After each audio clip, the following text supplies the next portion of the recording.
Okay, all right. I will call the meeting to order at 6:35. Nice to see everyone. Hope it's been a good summer. Always goes too fast. So up first, we have our consent agenda. We have our prior minutes from the May 29th special meeting, from the June 4th regular meeting. We have a number of policy reads. Any question, discussions, concerns about any of that? All right, so I'll make a motion to accept the consent agenda, and I guess we don't actually need to do it by roll since we have no one It's been a while since virtually. Yeah, so all in favor? Aye. Okay, great. There's no one virtually for public comment, eh? No, just Oh, Sandy. okay, hi Sandy. And no one obviously in the room, so that brings us to our financial and business report with Morgan. Did that kind of quick. Much of what I have for you tonight is informational. I'll go through it quickly. We're doing the audit. That field work actually started in April. We anticipate a very small carry forward in terms of money left over in the general fund at the end of FY25. The real reason for that was we had that huge prior year tuition bill, primarily from Enosburg Richford District, but we had some from other districts as well. That's an amount that we're obligated to pay. We can either pay it in the year that we get the bill, or we can build it into the next year's budget. Last year we opted to pay it out of the general fund budget. Didn't really want to add an additional $600,000 to $700,000 to the budget that we were trying to get passed. So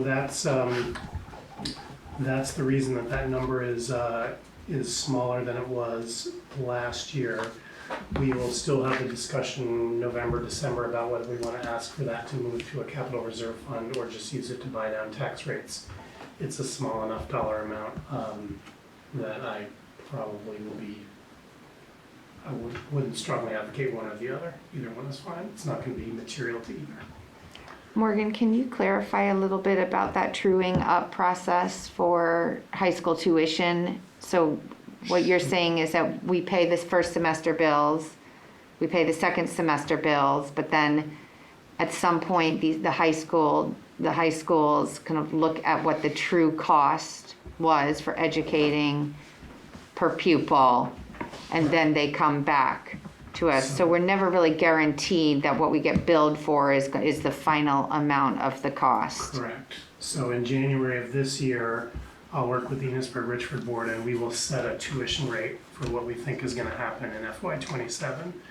We go through FY27, and then at the end of that year, the state actually does the calculation for us. They look at the actual number of kids who showed up and the actual expenses that we booked, and we have a little bit of back and forth with them. I say, I think you should include this expense in tuition, or they say, we're not going to include this expense in tuition. But after that process is done, normally in November of that year, the state comes up with a number, and so instead of $19,000, whatever it is, they might say Enosburg actually should have been charging $19,500. And every public high school in the state goes through that process. It's unique to high schools. It's unique to high schools and it's unique to public high schools. So the amount that we would pay to a Rice or a Stansted, that number is fixed, and they don't have to go through that reconciliation, so we don't give them more money or get money back from them. Okay, great, thank you.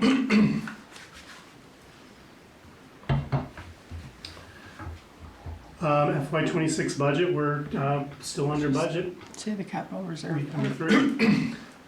Capital reserve, we still have two separate capital reserve funds.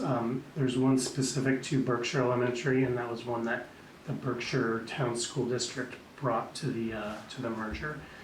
I'm anticipating that that's going to be at about $73,000 after the audit, and we will spend all that on the boiler project that we have going on up there. The district-wide fund will be $581,000 as of July 1 of this year. Probably have to tap some of that for the Berkshire project, but not a huge amount. And if we get lucky on tuition payments and we don't have a big prior year tuition bill that we need to deal with this year, we may be able to get the rest of that project out of the general fund.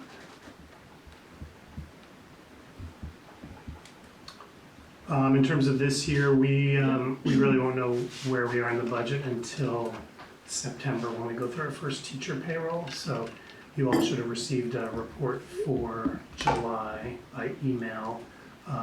Really the only reason to send one out in July is to make sure that they're all going to the right people. So once we get the September report, we will have a better idea where we're going to end in terms of salaries and benefits at the end of this year.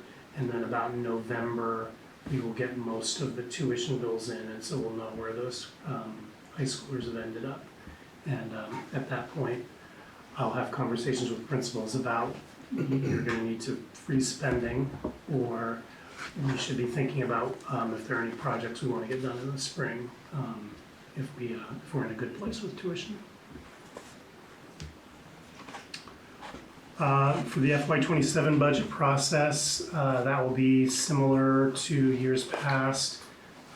We did receive official word this week that we got the Title II and Title IV allocations that we were expecting. So we're in a relatively better place in terms of our federal funding for this year. We still think those two programs are on the chopping block for next year, and so the discussions that we had, at least at the SU level, which will waterfall down to the local districts, because a lot of the SU-funded staff are ones that you may want to keep in your local budget if the other option is riffing them. That will probably be the dominating conversation in November when we dig into the budget. Any questions on that? Just say for all the press around what is now Act 73, really the budgeting process for us is going to be the same for the next 2 years. One of the changes under Act 73 is the change in terms of what schools are eligible for tuition. This is going to have some long-term impacts for NMV in that there's a smaller universe of schools that are eligible to receive public funds. Kiddos who were at those schools last year or who had an acceptance letter for one of those schools last year are grandfathered under the law until they graduate. There's some nuance in how the law is written, and so we're waiting on some written guidance from the AOE in terms of what schools are eligible for that grandfathering.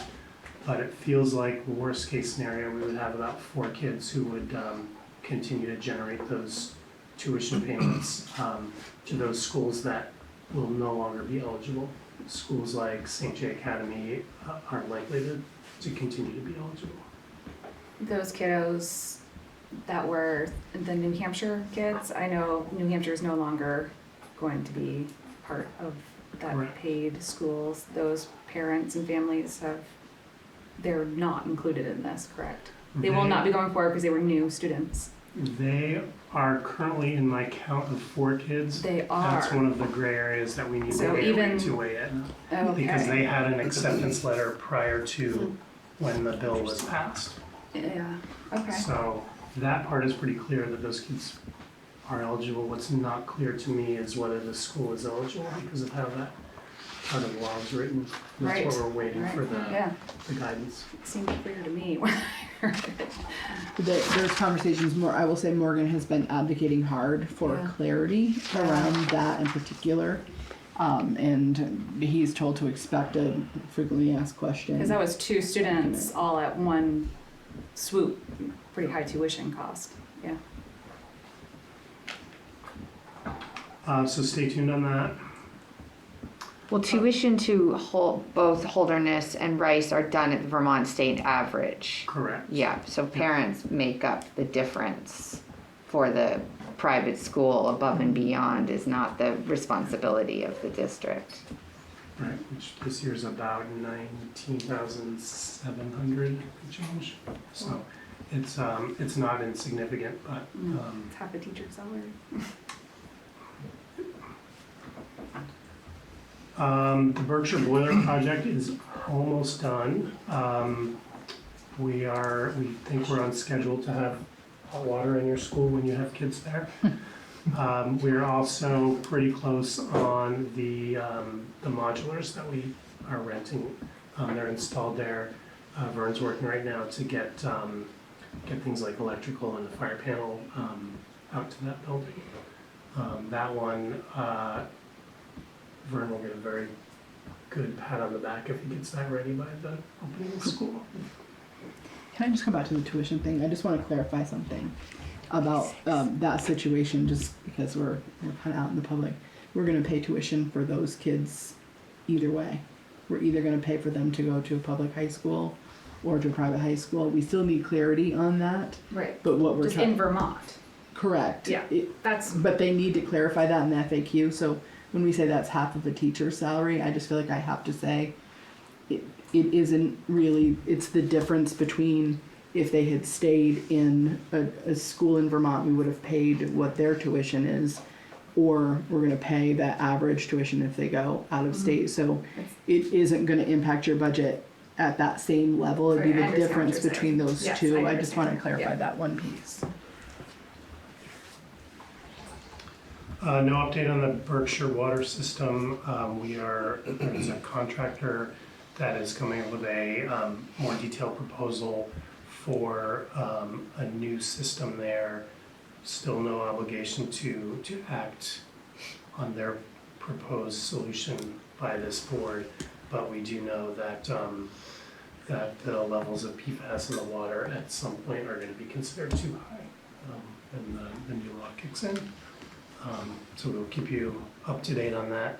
As far as we know, if that project does go through, we will only be on the hook for the annual maintenance of that. The construction and the install will be grant covered. In terms of the PCB update in Berkshire, we had a meeting this week, last They're running together. within the last 7 days. We had a meeting with the DEC and the consultant that we have helping us through this PCB process. Where we're at right now is we know in those two rooms we have chalkboard caulk and window caulk that definitely need to be remediated. God, no. If you take the window caulk out, you're going to take the window out, so we're going to need a new window there. We have also gotten the results back from testing the paint in those rooms, and the paint is also at a level that is going to need some sort of action. The next step in the process is our consultant is going to develop a plan that will have a couple of different options.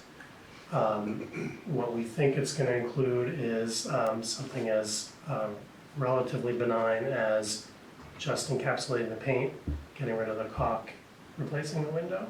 Could also mean taking the paint off the block, repainting it, encapsulating it that way, still dealing with the window or the caulk.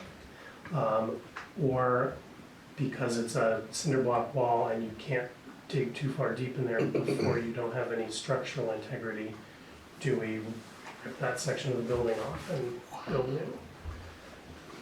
Now, want to put that out there so people know that that's what we're going to be talking about in future meetings. The case that I think is most likely that we will try to make to the DEC is that getting rid of the paint and encapsulating, getting rid of the other materials, sealing that all off, and then doing air testing to know that we've gotten enough of the stuff out of there is what's going to allow us certainly to get back in those spaces as soon as possible. And even with the ongoing cost of that testing, I gotta think it's gonna be cheaper than a new second floor in Berkshire. And I think that's the part that the state has to do an analysis to look at what makes the most sense in their report, because they also have to look at the will be compelled to test in perpetuity, right? Because we've encapsulated. So they'll look at all of those factors when we get down to the end. But it's slow, not because anybody's dragging their feet. Every step is slow. Every time you get to one thing, then you have to do the next thing, and there are weeks and weeks between each thing. But I think at the end of this meeting, we felt like now maybe we're going to start to see this moving forward a little more quickly. Certainly we'll at least get to the point where we can bring more detailed information to the board, we hope. I don't know that I'm confident about the timeline. No, and we, Fall once we maybe. get into remediation, we also know that there are public comment periods where we have to put a plan out and allow for the public to weigh in on that. So that will stretch things out even more than trying to line up contractors and trying to get approval from a couple of different state agencies. So I think we'll have more detailed information back to the board, we hope late fall. And then we don't know the timeline after that. Any other questions on that? We had the 2 modulars arrive in Berkshire. Do you want to say anything about those? Just that we're excited to see them up. We're excited to have the opportunity to have some additional space for our students in a way that's not going to compromise the instructional effectiveness by reducing other spaces in the building. And right now we are planning procedures around this. We know it's going to be a new addition to the community, or at least the school community. And so we're being very mindful in how we use the space. And I think at this time, I just want to express a tremendous amount of appreciation to our head custodian, Erin Eade, who has juggled a number of projects, including this one, and I know is working very, very hard to make sure that they're up and ready by the beginning of school. He and I spoke about it today even, and he shared that we were talking about the number of projects that have been happening at Berkshire this summer, and he said that one is definitely keeping them on the edge of their seat. They are working with contractors who might actually be changing around their schedule so that they can get in sooner to get the electricity in so that we can have them ready. Great. Thank you, Gavin. Is there any portion of the educational bill coming out of Montpelier that discusses construction aid or this big looming PCB issue? So 2 Across the separate state. things. There's a group coming together to make recommendations around construction aid. I don't know if it's labeled task force committee, what it is in the bill. Do you remember? But there is forward momentum in trying to move that way. No money associated yet, but looking for recommendations for the next legislative process. So I'm actually glad you brought this up because I meant to say this. When Vermont made the decision to go with these really stringent requirements around PCBs, there was state funding that was earmarked to remediate PCBs that were found in schools, and that has all been utilized. And since then, there is not new money that has been allocated to address this. So we're in the situation of when we were tested, we were told there would be money to help remediate in these situations. The money's gone. So when we get down to it, when we're looking at the plan, we're gonna have dollar amounts that are associated with that remediation.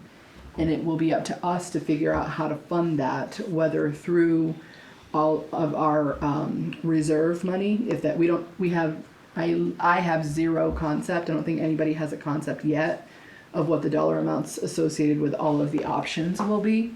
But we'll have to figure out how to get there in terms of the funding.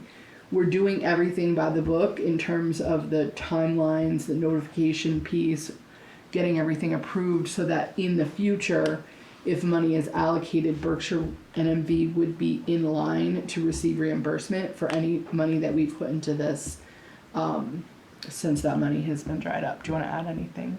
Yeah, just that we were doing that, and that does add a certain level of delay because that's going through the DEC and eventually the AOE to get approval for these Yeah. additional scopes of work. But we definitely want to leave ourselves in the best position possible to recoup that money in the future. Certainly. Thank you. And then finally, in Sheldon, give you sort of an update on our thinking in terms of the boiler replacement project there.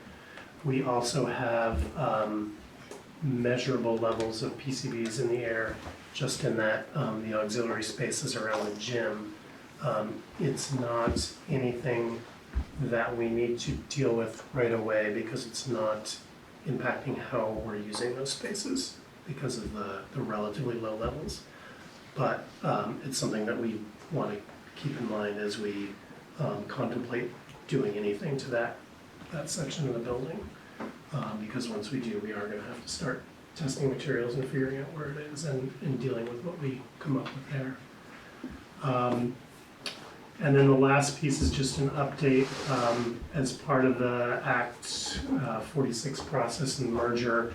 We've been going through all the towns, cleaning up the deeds to name NMV on there. The lines between the town and the school in Sheldon are not really clear in their land records. That's why the select board put a vote to the town back in March, for those of you who remember, sort of laying out this is where the lines are going to be. That was rejected by the voters, I think, probably just from a lack of understanding of what it meant. But now we're in this place where we've got some pretty big projects and we've got nothing clear about who really owns that building and who really owns the land around there. So those are tied to the traffic work that we want to do there in terms of rerouting traffic to make it a little bit safer. It's kind of between the lawyers right now. We've been having trouble getting word back from Sheldon, but within the past week, I think things are starting to move again. So I will keep you up to date on that, but we're certainly not going to bring any grand ideas for rerouting traffic or what to do with the gym until that's all cleared up. You do think the timing of that vote, I suspect, just from hearing from a couple of people, Act 46 came up in that, and the what's happening with potential future mergers also came up in that, and it's unfortunate because I'm thinking forward to, we're talking about governance changes by 2028, and at some point, whatever the new configuration will be, whatever the district looks like, it will be larger than the district we currently have. So if at some point down the road, there are decisions that new board has to make about, we have X number of buildings and we really need to operate, 2 fewer buildings. I don't think that the uncertainty about that property is going to help Sheldon down the road. We need to get this taken care of. We need to figure out which part is the district and which part is the town. Because in the absence of that, certainly I would think that a new board would look at that and say that we're not going to invest in, if this is going to be a location that we're considering for a school, that might actually be a hang up for a board to really want to invest there. And truthfully, we've got some things we want to address in Sheldon, and the ambiguity of this, it doesn't really make sense to move forward until this is cleared up. And we were pretty ready to move forward with some of those projects. So I hope that, I know that there's fear around Act 73.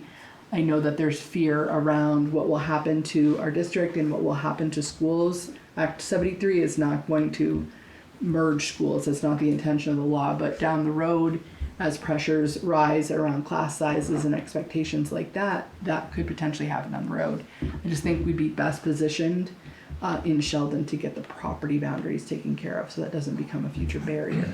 So at the meeting, the way it was explained was that the school is part of NMV, and then the neighboring fields is essentially what they were looking to pass a vote on to make it all one. So based on my memory, the concern was Sheldon residents are giving up their baseball fields, their tennis court, all of the things that are the towns or are believed to be the towns. And then if we go into this big new world, that those properties, those fields, what have you, are no longer Sheldon's. So it's my understanding that the school and the structure itself, that's not up for debate. I don't know That's- that that's as clear to us. What I think that we heard was that it is the Shelton Forest that is clear that falls under the school district. Do you want to add on to Yeah, that? and that was my understanding, that in terms of the current land records, that's really the one that's clearly, So I think it would be Tied to the helpful, because our town administrator, Matt Stebbins, came out and said, this is what's going on, this is, why it would be easier if you were to vote to, make it clear. And there were a lot of questions, a lot of concern, and I think it's known in Sheldon that those fields belong to the town. It's not the schools, and like I said, because of what's going on in the big new world of, big districts, and you have zero local control. They're like, why would we give our town baseball field to a school district when it's going to be not NMV anymore? I think that is a concern. So if we could get to the heart of that concern, maybe the way it was explained, described was wrong, but I mean, that's how it was explained at the meeting. and I think ultimately for us and for you all, just drop the pins and let's, put it in the land record just so we know. And So- if they Yeah. need to have the baseball field, okay, we can at least So move it's forward. at that brick and point. mortar is the I concern. mean, it's really about that, playground. It helps with responsibilities too. Oh, sure. Like whose maintenance Absolutely. responsibilities Absolutely. are these things? Because we were ready to move forward with. We have to address the safety of the traffic absolutely. backflow in the morning Absolutely. and afternoon, and It's a nightmare. it just that part of it is Yep. tripping us up from moving forward on that. I don't think anybody from our end is saying that that we care about whether or not all of those extra pieces of property that were deemed or people think are town. I just think it is not even clear that the school and the school, playground area belongs to the school. That needs clarity. I think there needs to be some clarity, because it was discussed differently at town meeting day. So maybe after this week, if the lawyers can somehow land on something, reach out to select board, holler to me, if there's something we can do to be helpful. Yeah, but it's, at the end of the day, if it's gonna be left to a town vote, which legally I don't know how that will sugar out, but if it's left to the choice of the townspeople without clarity around exactly what this means, you're probably gonna get a vote down again. I think it would be helpful if it just is decided what's what. And then But by a who, map. and who So- can do that? Right, I think the lawyers have to figure that Yeah, part out. that's what I'm and then saying, just right, so. Decide what it's gonna be and have a really clear map, because even like what you're describing Has and anyone what's been told surveyed to us. what It's- land you guys want recently? Like, do you Has guys what? have like a survey proposal of what what the parcel looks like that you're trying to? It was clear, it was spelled out at town meeting day, exactly what component of the property essentially needed to be thrown into what we know as NMV, so that was described, to the townsfolk. And that was described as part of the baseball fields Mhm. and the athletic fields.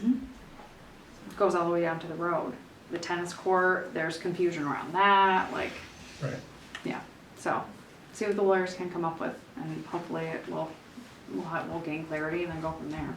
Yeah, I definitely think there's confusion, because I don't think anybody is trying to like take town property. We just need clarity. Yeah, and I don't think, and I spoke up and at town meetings saying it's not NMV coming for your baseball field, like that's not Right. what this is, so I really, like, I understand the concerns, validated those concerns, not knowing what the future holds, but for the purpose of that vote, why we were discussing it, what it would do, the benefit of it all, Matt Stebbins reiterated that again, so we did voice that, but that people just, there was outrage and, town meeting day. Yeah.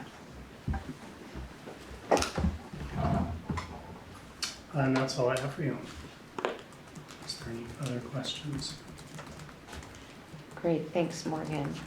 So it sounds like with regard to the Sheldon and the property lines, that's at this point in the realm of the lawyers. Okay, so there isn't a role at this moment in time for the board to play with any kind of interface with the select board of Sheldon? I don't think so. I think it was more informational that this is still out Yeah. there and it is problematic. We need to Yeah, address it. it needs to be Yeah. resolved, for sure. Okay, thank you. Okay, Lynn, you're up. Okay.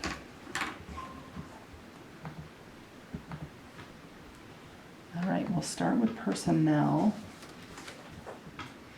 And we had a conversation with Jamie McAllister, HR director, this afternoon, and we were very close to being fully staffed across the supervisory union.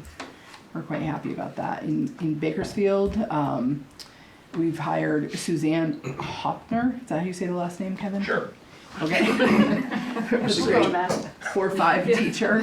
And Stephen Bryan has been hired in Montgomery as the grade 5 ELA global citizenship teacher.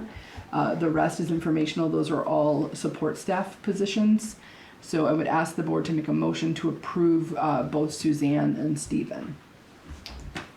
I'll make that motion. Thanks, Emily. All in favor? Aye. Great.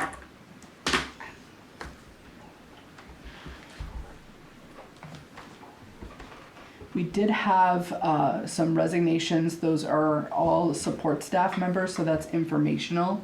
And we have several support staff members who, over the past many years, have moved into professional positions. And we have more this year that are moving into professional positions, so we're pleased about that. I do have one kind of retroactive unpaid leave request that came after the June NMV meeting, and that's for Sheldon teacher Reagan Kelty for a half day of unpaid leave for one of the final days of the school year. So I'd ask the board to make a motion to approve Reagan's unpaid leave. I'll make that motion. Great, thanks, Emily. All in favor of that motion for unpaid leave? Aye. Okay, great. The current positions that we have open, Berkshire halftime health teacher, which has been there for a minute. Jamie said, do we keep that up? And so far we're keeping it up, but I think there'll be a conversation with you, Gavin, at some point about Absolutely. do we decide to take it down. Looking for middle school boys soccer coach in Berkshire, and in Sheldon there's a paraeducator position posted, and we are still looking for a STEAM teacher for Bakersfield, Berkshire, and Montgomery. We have not had success with that search yet. In your board packet, you had a link to the tentative agreement for the collective bargaining agreement with the teachers union. So after many months of negotiation and many sessions, some of them were quite grueling. We had to hang out one night till about 1:30 in the morning when we get close at the end there. We've reached a tentative agreement with the teachers union. So it's a 3-year agreement, as you saw from what we sent you. Includes updated salary schedule and benefits provisions along with some language changes. The teachers union will be voting to ratify on August 11th.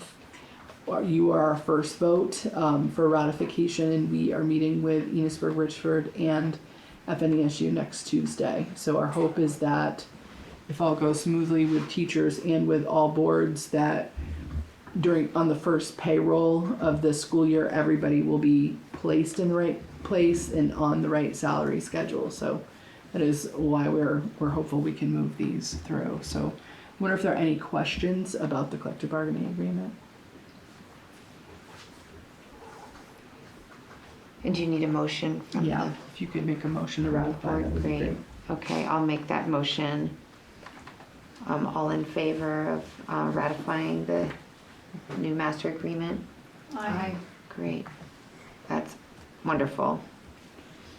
And thanks to the board representation for working on the negotiation part of both support staff and teachers. It was a lengthy year this year with negotiations. The next one is, we've had a grievance that has been on the books for a little while. It's gone through all steps in our process and was slated to head to arbitration. And when we settled with the support staff agreement, we cleaned up language. The union and administration and board worked really hard to clean up language. And after we cleaned up language, in particular around the micro-credential positions, it kind of helped us see a way through those grievances. So there is a grievance settlement letter that was also linked in your board packet. I have a copy of that here, and it clearly articulates what we're settling, who it's impacting, and we're looking for the board to make a motion to authorize Mary, board chair, to sign this grievance settlement letter on behalf of this board. Are there any questions about this? I don't. I'll make a motion. Thanks, Emily. All in favor? Aye. Aye. Okay. And then I'll have you do that at the end, Mary. I just wanted to give some highlights. This has been a really busy summer. It always feels like when school ends, you're gonna have plenty of time to get everything ready for the school year, and there's so much that we try to jam in to the summer. It feels like we could use a few more weeks, but here we are. We had a very productive Summer Leadership Institute right as school ended, 3 days, couple days in June and the first day of July with our principals and our central office leadership team, and we have 2 more days scheduled next week. So that's where we're doing all of the work around the system and supports that we need to try to work towards meeting our board goals. So we're pleased about that work and are looking forward to some more time with our principals next week. We have offered a lot of professional development opportunities for teachers over the summer, and many teachers have participated, both in person, virtually, and some hybrid. The facilities staff in all of our schools have been incredibly busy. As you can see as you're walking in here, everything is still a little piled up because people are still working through that summer push. And I will say that I'll just name this in connection to the facilities work. Our LEAP summer programs are vibrant and they're great. We have a lot of students who attend our LEAP summer programs, and at the same time that puts pressure on our facilities staff who are all trying to really work hard to get the buildings ready. So that ended on August 1st, and now the race is on to the finish line for the first day of the school year. So a lot of facilities upgrades happen, regular maintenance, waxing. We've done projects, a lot of projects across the supervisory union. I'll invite Vern in to give you some updates on the projects that happened within NMV. And I think, we're in good shape. We'll be ready. I'm hearing from all the principals that I've spoken to about how hard their people are working to ready the buildings. I sent a letter out to board members, leaders, teachers, and community in early July. We had received notice on July 2nd, I believe, that we were not going to get the allocations for some of the federal grant funding that had already been allocated and we were expecting. So we made some shifts pretty quickly with our leaps around field trips, and we had some alternative plans that we could have implemented had we learned that we were going to have more of a funding impact. Thankfully, that money has now been allocated, and so we're going to meet and we're going to talk about where we're going from here. That money, although we have it for this year, as Morgan said earlier, it feels like that's money that's at risk for next year. So we'll be having those conversations as we build budgets. At the same time, I want to celebrate that we got that money. And at the same time, I just want to acknowledge that the other significant way that we fund our LEAPS after school program is through our use of Medicaid reimbursement money. And there are shifts and changes happening in Medicaid kind of across the board, across the country. And so we are feeling that the funding could still be at risk. So we're watching that really carefully, and we're gonna have some internal conversations about just making sure that we can try to stretch the money as far as we can stretch it. The uncertainty does not feel good when you're ready to roll in a school year. So we'll keep you posted on that. Is there anything you want to add to that piece? Okay. Some upcoming events. We have teachers, our new teachers and our new to FNESU teachers will be coming next week for 2 days. We have our FNESU teacher orientation. We have convocation where we'll welcome everyone on October 19th at Enosburg High School. I didn't finish that sentence. We have a keynote speaker this year who will be talking to us about kind of the changing landscape of the world and the importance of us really being thoughtful about digital literacy and really being focused on the future and what our students need in order to be prepared for the changes that lie ahead. So we will have a keynote for the first time talking about that, and I cannot pronounce his last name. I'll come back to that. The other thing we have is local in-service, so teachers will and staff will be working with principals on that week of August 18th, and we'll welcome students back on August 27th. Our keynote speaker is Mark Natnagara. So he is someone that many of our directors and leaders have seen in conferences elsewhere. He's a very, very strong, very inspiring speaker. So we're looking forward to that. Any questions from anyone? We're ready for a strong, positive school year. That's all I have tonight. Great, thank you so much, Lynn. Okay, so moving on to our principal reports, we'll start with you, Kevin. All right.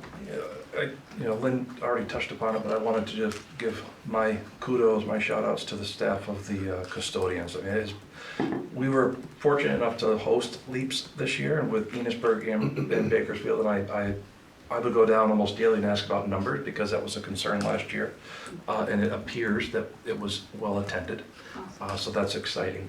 But it did put a little bit of stress on us, and so as you can tell. So we're getting there, and no matter what, at 7:30 on the 27th, the bus will be here. So it doesn't matter what it looks like, we will be ready.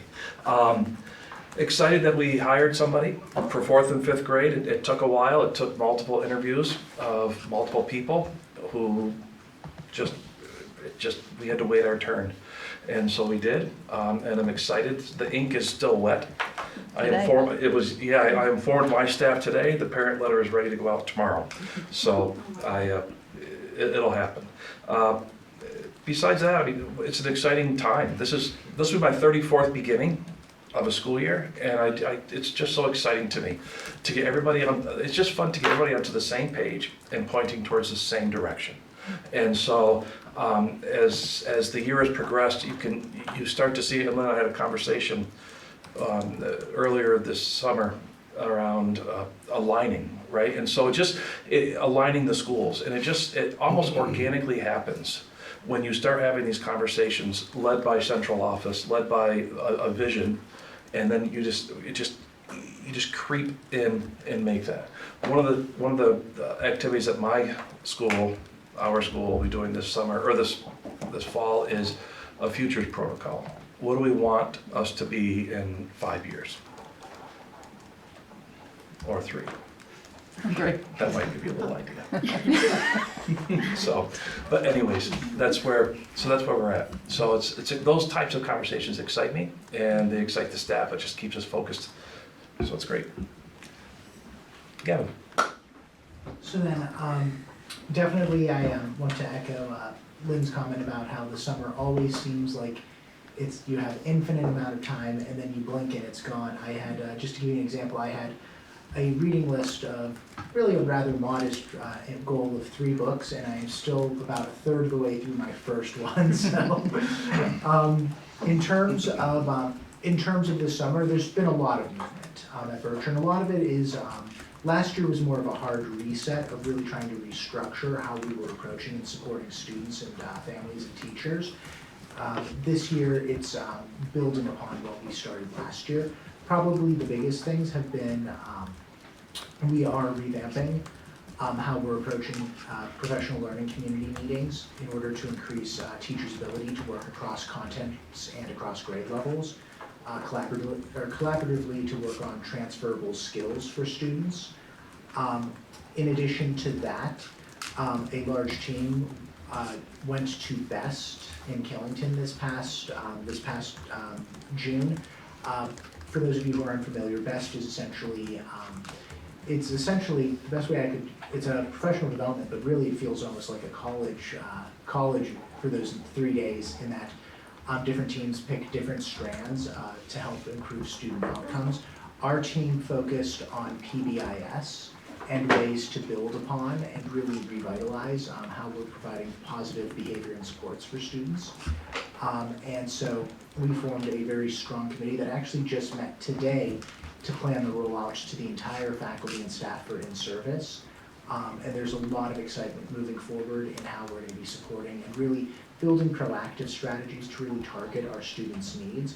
Furthermore, we're also piloting a behavior academy to help address those students who are either struggling with just minor behaviors that might just be disruptive but not enough perhaps to have them removed from class, and for students who at times are needing to use the planning room for the same type of behaviors regularly, finding ways to really reteach and get at the heart of the behaviors so that we can proactively strengthen those students.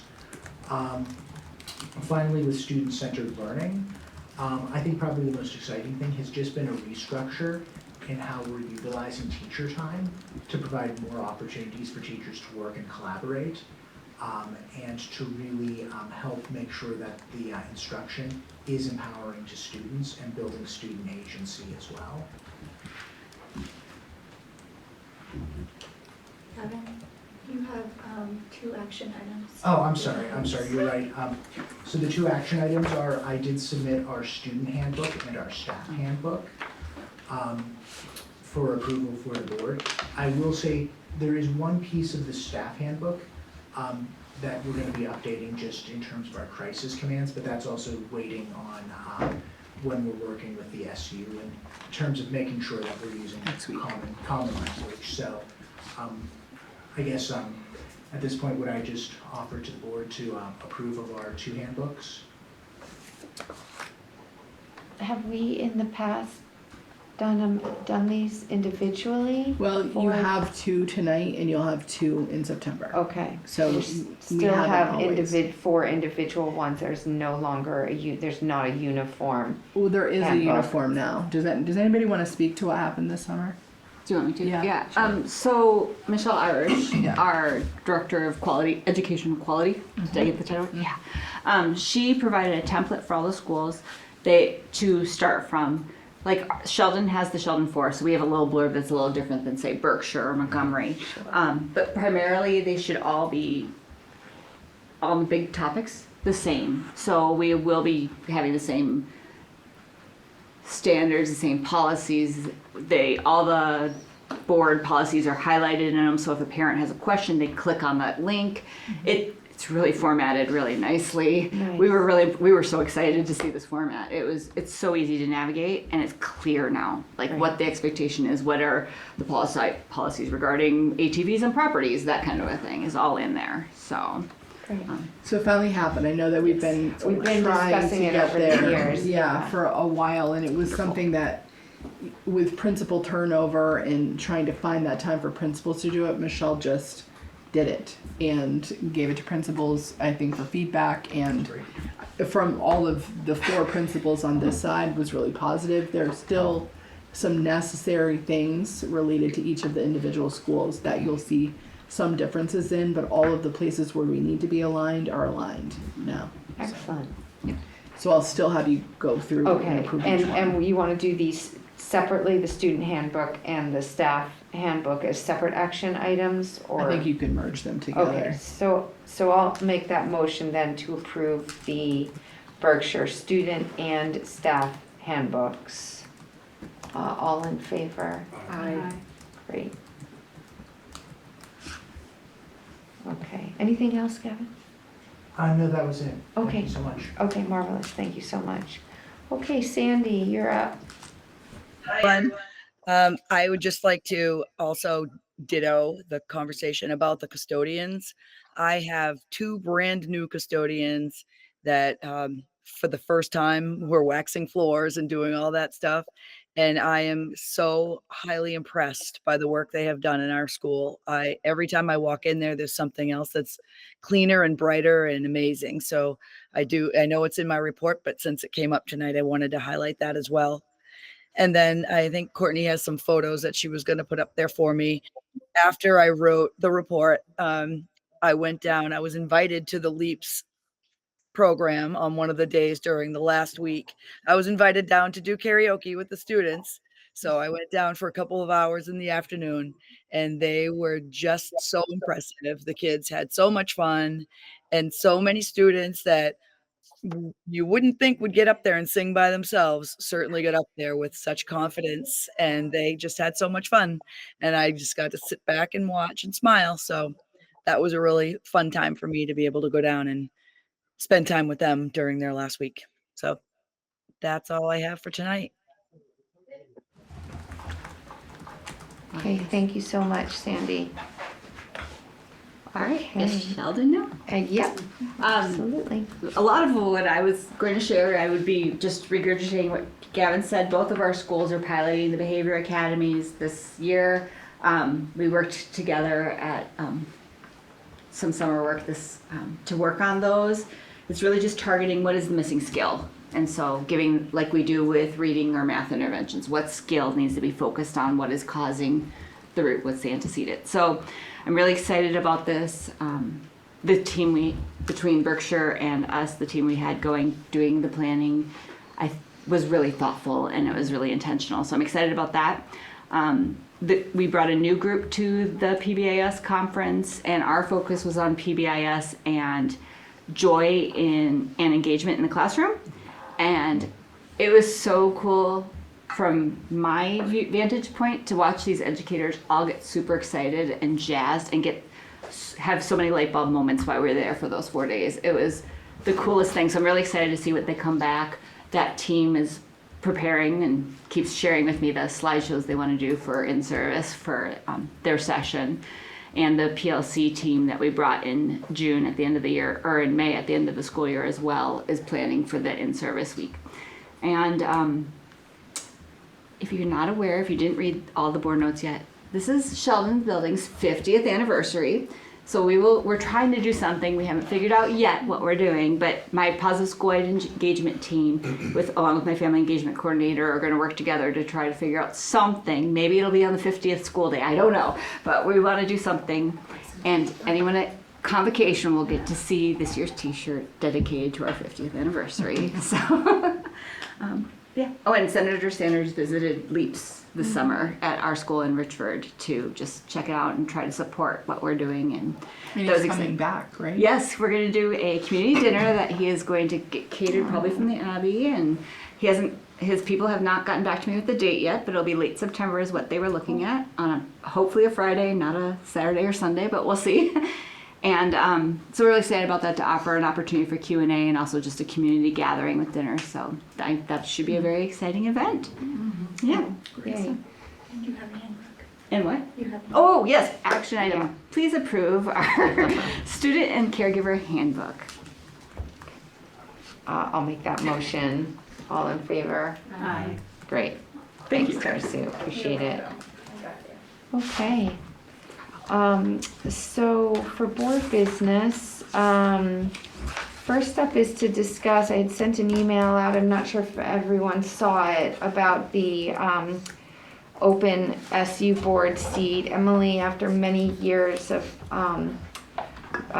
excellent kind of work on the board with us, is feeling kind of the pressure of time and family and work and all the things that I know everyone juggles. So she would like to step down. The current other two members are myself and Miranda, so that is a third person on the SU board. The time commitment tends to be a little lighter than the regular board meetings because we have 9 a year, correct? We don't have as many. We don't have as many. It's the third Wednesday of every month, August to January. August to and January. April. Sometimes February with budget and March with budget, but not always. In a good year, we won't Yes. see you in February and March. And there's always a virtual option. There's always a virtual option, of course. We meet in the central office in Enosburg, so it is a little easier for everyone to get to. So I'm just gonna put it out there to see if anyone feels like they have the capacity to join us on the SU board. Can we volunteer people who aren't here tonight?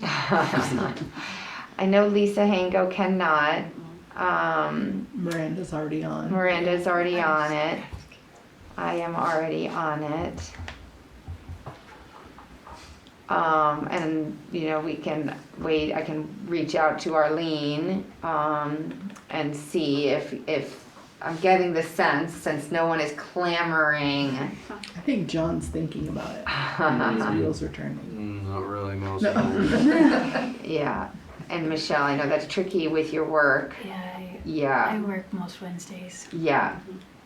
And I know it's heading into the busy fall with kids and sports and all the things. So So like I said, worst case scenario, I stay on, but I might not be able to go.